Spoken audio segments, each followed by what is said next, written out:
আসসালামু আলাইকুম। যারা ইউনিয়ন পরিষদের ওয়ার্ড পর্যায়ের মেম্বার নির্বাচন করব, ওয়ার্ড পর্যায়ে তো মেম্বার নির্বাচন তো ওয়ার্ড পর্যায়ে যার যার ওয়ার্ডে।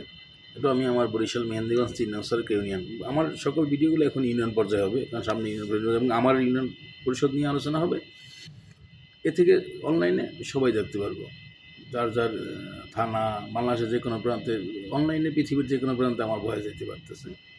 যাইব অনলাইনে। আমার যারা ফ্যান ফলোয়ার আছে, আমি শুধু ইউনিয়ন পরিষদ নির্বাচন নিয়ে আলোচনা করব, কারণ সামনে ইউনিয়ন পরিষদ নির্বাচন, স্থানীয় নির্বাচন, উপজেলা সব কিছুই আছে, সিটি কর্পোরেশন সবই আছে, কিন্তু আমি আমার ইউনিয়ন পরিষদ নির্বাচন করবো।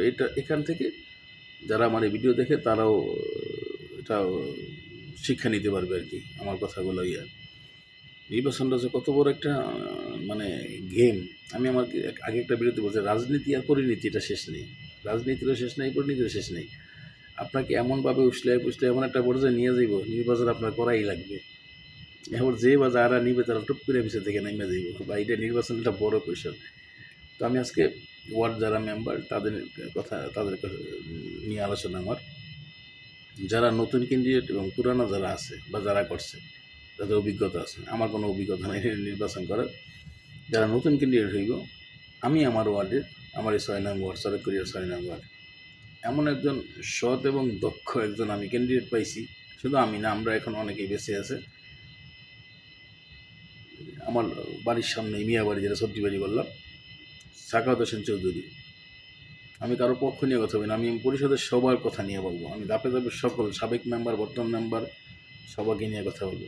আমি চেয়ারম্যান নিয়ে কথা বলছি, এবার এই মিলন মিয়ার কথা বলছি, তারই চাস্তু ভাই মনে হয় সাখাওয়াত হোসেন চৌধুরী, তার কথা বলি। আমি এমন একজন ক্যান্ডিডেট দেখছি, আমার এই লাইফে আমি এমন ক্যান্ডিডেট আর কখনো দেখিনি, যিনি মসজিদের সামনে দাঁড়ায় মসজিদকে শপথ সামনে রাইখা বা মসজিদ স্পর্শ করে বলছিল, যদি আমি মেম্বার হইতে পারি আমি গরিবের একটা দানা নষ্ট করব না।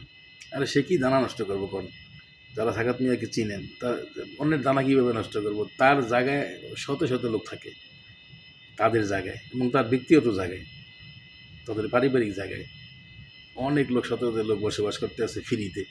সে কেন গরিবের খাইতে যাবে? আমি এই একজন মানুষ দিচ্ছি, এরকম যদি ক্যান্ডিডেট হন নিশ্চিত নির্বাচিত হতে পারেন। এরকম চিন্তাধারা যদি হয় সাকাত মিয়ার মতো, তিনি একমাত্র মসজিদ স্পর্শ করে বলছিলেন, যে আমি সাকাত হোসেন চৌধুরী নির্বাচিত হতে পারি মেম্বার, তাহলে আমি কখনো একটা গমের দানা চুরি করব না। এবং তিনি প্রথমবারই নির্বাচিত হয়েছিল। ওয়ার্ড পর্যায়ে নির্বাচন করলে, মেম্বার নির্বাচন করলে, তার মতন চিন্তা চেতনা থাকলে, সৎ চিন্তা চেতনা থাকলে নিশ্চিত আপনি মেম্বার।